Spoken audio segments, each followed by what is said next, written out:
Hi പ്രിയപ്പെട്ടവരെ, അപ്പൊ നമ്മുടെ ഫസ്റ്റ് ക്യാപ്റ്റനായിട്ട് ബിഗ് ബോസിൽ ആര് വന്നിരിക്കുന്നു? അനീഷ്. ഞാൻ ഇന്നലെ പറഞ്ഞില്ലേ, അനീഷ് ആയിരിക്കും അടുത്ത ക്യാപ്റ്റനായിട്ട് വരുന്നത്. എന്റെ മണ്ടന്മാരെ എന്തോ ഒരു കളിയാ കളിച്ചതെന്നറിയാമോ? എല്ലാവരും അനീഷിനെതിരായിട്ട് പറഞ്ഞു. ഇവരാരും ബിഗ് ബോസ് കണ്ടിട്ടില്ലേ എന്ന് തോന്നും. ബിഗ് ബോസ് തന്നെ ചോദിക്കുന്നു, നിങ്ങൾ ഇതിനു മുമ്പുള്ള ബിഗ് ബോസ് ഒന്നും കണ്ടിട്ടില്ലേ എന്ന്. എല്ലാവരും ക്യാപ്റ്റനാകാൻ യോഗ്യതയില്ലാത്ത ആളാരാ എന്ന് ചോദിച്ചപ്പോൾ എല്ലാവരും ഭൂരിപക്ഷം ആൾക്കാരും അനീഷിനെയാണ് പറഞ്ഞത്. അനീഷിനെ പറയാത്ത കുറച്ചുപേര് ബുദ്ധിപൂർവ്വം കളിച്ചിട്ടുണ്ട്. നമ്മുടെ ഷാരിയ അനീഷിന്റെ പേര് പറഞ്ഞിട്ടില്ല. അങ്ങനെ കുറച്ചുപേര് അനീഷിന്റെ ശൈത്യ പറഞ്ഞിട്ടില്ല. രേണുസുതി പറഞ്ഞിട്ടില്ല. അങ്ങനെ കുറച്ചുപേര് ബുദ്ധിപൂർവ്വം കളിച്ചിട്ടുണ്ട്.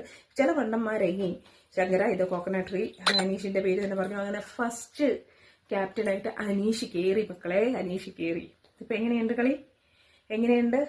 ഇവര് ഗെയിം മുമ്പ് പഠിച്ചിട്ടല്ല, അനീഷ് ഗെയിം പഠിച്ചിട്ട് തന്നെയാണ് കയറിയിരിക്കുന്നത്. കൺസെഷൻ റൂമിലേക്ക് അപ്പാനി ശരത്തിനെ പോകാൻ പോയപ്പോൾ അതെന്താ ഞാൻ പോകുമെന്ന് ഓപ്പണായിട്ട് പോകണമെന്ന് ആഗ്രഹമുള്ളവരൊക്കെ അവിടെ തലയും കുനിച്ചിരുന്നതേ ഉള്ളൂ. പക്ഷെ അനീഷ് പറഞ്ഞു എനിക്ക് പോകണം, ഞാൻ പോകാം എന്ന് അനീഷ് പറഞ്ഞു. അപ്പോ എന്താ പറയുന്നത്, ഗെയിം കളിക്കാൻ പലരും ഗെയിം സ്റ്റാർട്ട് ചെയ്തു. സേഫ് ഗെയിമിന് ഇഷ്ടം പോലെ പേരുണ്ട് കേട്ടോ. ഒറ്റ പടിയില്ലാതെ സേഫ് ഗെയിമുമായിട്ട് കുറച്ച് പേരിപ്പോണ്ട് അവരൊക്കെ പുറത്താവും, യാതൊരു സംശയവുമില്ല. പക്ഷെ അനീഷ് ഫസ്റ്റ് ക്യാപ്റ്റനായി. കാര്യം അനീഷ് കളിച്ചു തുടങ്ങി. ഈ പ്രൊവോക്കേഷനൊക്കെ ഉണ്ടാകുന്ന അനീഷിന്റെ ഗെയിമിൽ നിന്നല്ലേ. അനീഷ് ഈ രീതിയിൽ നല്ല രീതിയിൽ വാതുറന്ന് സംസാരിച്ചുകൊണ്ട് കളിച്ചാൽ അയാൾ അങ്ങ് പോവും, നല്ല രീതിയിൽ നിൽക്കും.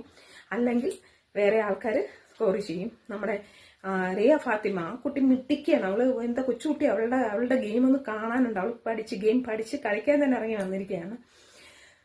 ഒരു കാര്യവുമില്ലാതെ നമ്മുടെ ഷാനവാസ്, പണ്ടത്തെ രുദ്രനൊക്കെ ഒരു കാരണമില്ലാതാണ് അനുമോളെയൊക്കെ പറഞ്ഞിരിക്കുന്നത് യോഗ്യരല്ല എന്ന് ചോദിച്ചപ്പോൾ അനുമോളുടെ പേര് പറഞ്ഞിരിക്കുന്നത്. അയാളോട് രാവിലെ നടക്കാൻ ഇറങ്ങിയിട്ട് അത് കംപ്ലീറ്റ് ചെയ്തില്ലെന്ന്. അതൊക്കെ ചുമ്മാ സേഫ് കളി കളിക്കുകയാണ്. അങ്ങനെ സേഫായിട്ട് കളിക്കുന്ന കുറച്ച് പേരുണ്ട്. പിന്നെ അനീഷ് സംസാരിച്ചപ്പോൾ അനീഷ് ഈ നിൽക്കുന്ന മൊത്തം ആൾക്കാരെ കുറിച്ച് മൊത്തം ഹിസ്റ്ററിയും പഠിച്ചിട്ടാണോ എനിക്ക് ആരെയും അറിയില്ല, ഞാൻ ആദ്യമായിട്ട് കാണുകയാണെന്ന് അവൻ അഭിനയിക്കുകയാണ്, പൊട്ടക്കളി കളിക്കുകയാണ്.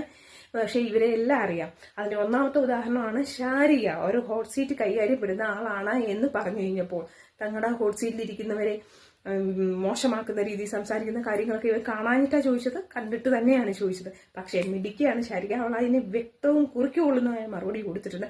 അതിന്റെ ജോലിയാണെന്നും അതൊരു അണ്ടർസ്റ്റാൻഡിങ്ങിൽ ഓപ്പോസിറ്റ് ഇരിക്കുന്നവരുടെ സമ്മതപ്രകാരം നടത്തുന്ന ഉഭയകക്ഷി സമ്മതപ്രകാരം നടത്തുന്ന ഒരു ഇന്റർവ്യൂ ആണെന്നും ഷാരിക അവിടെ പറഞ്ഞ് ഷാരിക നിർത്ത് ഞാൻ പറയുന്ന എന്റെ കാര്യം ഞാൻ പറയട്ടെ പറഞ്ഞ് കേട്ട്